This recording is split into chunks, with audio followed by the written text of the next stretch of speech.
Look at this race course. Look at this filled parking lots and hillsides, and look at the elevation change here at Sonoma.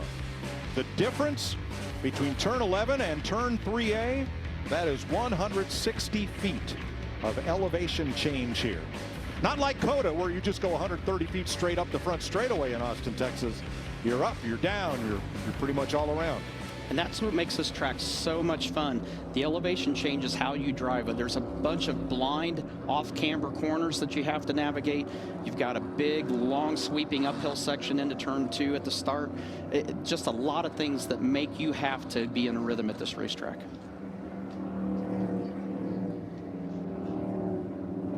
Larry, let's take a look at today's race analysis. Yeah, again, we're going to go 110 laps here. That's 219 miles. Look at the stages closely. Stage 1, 25, then 30, and then 55 laps in that final stage. Pit road speed, easy to get busted here, 40 miles per hour. And the fuel window, 42 to 44 laps. It's all about the strategy in that final stage. Several cars going to the rear. Christopher Bell changed a steering rack. A.J. Allmendinger had to work on the exhaust. Eric Jones, they did some steering rack work, and Cody Ware failed inspection several times and will have to do a drive-through after the green flag. Yesterday, the temperature was in the 90s. Friday, it was near 100 degrees. And look at today, a high overcast, no real threat of rain. But it's brought the ambient down to the low 70s and the track temp to 91. Perfect wine weather. Yesterday, the drivers were saying, where am I going to find some grip? The weatherman gave it to us today. Yeah, that's a free change that you get, but unfortunately, everybody gets the same change. The Goldfish Casino slots camera on board A.J. Allmendinger's number 16 for Kaulig Racing. The Joe Gibbs Toyota of Martin Truex Jr. will carry our Toyota onboard cameras. Rookie Austin Cindric, with a lot of road race experience, has the Ford onboard camera in his Penske Mustang. Ally with Alex Bowman and the Ally camera on board the number 48 starting 19th. The Monster Energy cameras ride with Kurt Busch. Rolling off from row 6. And Daniel Suarez starting 8th with the Coca-Cola on board for Team Trackhouse. His teammate Ross Chastain has the Tootsie's camera starting 7th. Chris Buescher starting 3rd. Here's his team. All right, guys, we got a nice fast car here today. Support they give us. Got a good starting spot. Let's keep it up front all day and come home with a win. Yep. Be smart about it. We'll work hard all day. We'll go get us one. Kip Childress driving the pace car, put the turn signal on to take that 300+ horsepower Toyota Camry TRD to pit road. And they will come out of that hairpin turn 11 around the left-hand kink of turn 12 and address themselves to the start line.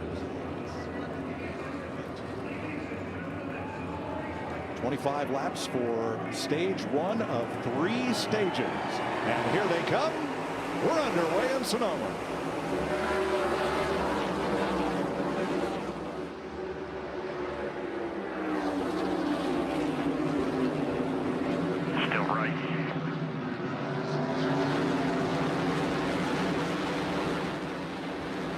Tony, we wasn't sure about where Kyle Larson chose because that put him on the outside of turn 2, but I think there may have been a little bit of a plan there. Yeah, I mean, obviously getting to turn 2 can be a tricky spot, and like you mentioned, you're on the inside in turn 1, but that puts you on the outside for turn 2, so having 2 teammates on the front row, that allowed them to work together and get in line.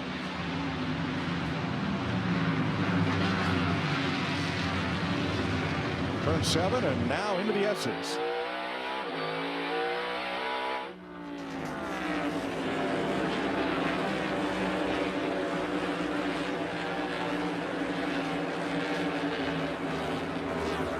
Leader heading for turn 10, fastest corner on the course. And now the straightaway, headed for Dive Bomb City, turn 11. Yeah, they go from the fastest corner, turn 10, to the slowest corner, the opposite of a Martinsville, 3 and 4 right there, going the opposite direction, slowest part of the racetrack. Tyler Reddick tried the outside on Daniel Suarez, nothing there. on lap 1.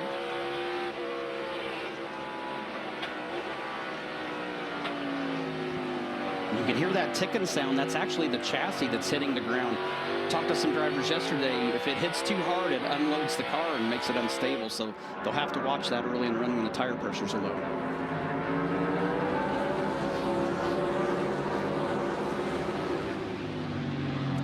And these cars have about 5 butt blocks. They're a half-inch thick that's underneath the chassis, and that's what will start bottoming out. This is turn 4A. Turn 4 is not used. That would lead to the carousel. 4A leads across to turn 7 and back to the S's. Reddick 6th place with Cole Custer. Tony, I think Cole Custer in that 41 car, he kind of surprised himself in qualifying yesterday. He did. He actually told us when he got out of the car that he thought he had ran a lap that probably would have put him about 30th and ended up 6th. So it shows how good a lap it actually was from the standpoint that when it feels slow, a lot of times it's fast. Uh-oh, here we go. 3 wide coming down toward 11. I think it's sorted out. Some of them do, let's say. One truck yesterday took one of those piles of tires and sent it all the way across the corner, trying to cut the corner tight. I'd say knowing the group that we have out here today, I'd say there's a very good possibility we could see tires flying across the racetrack again.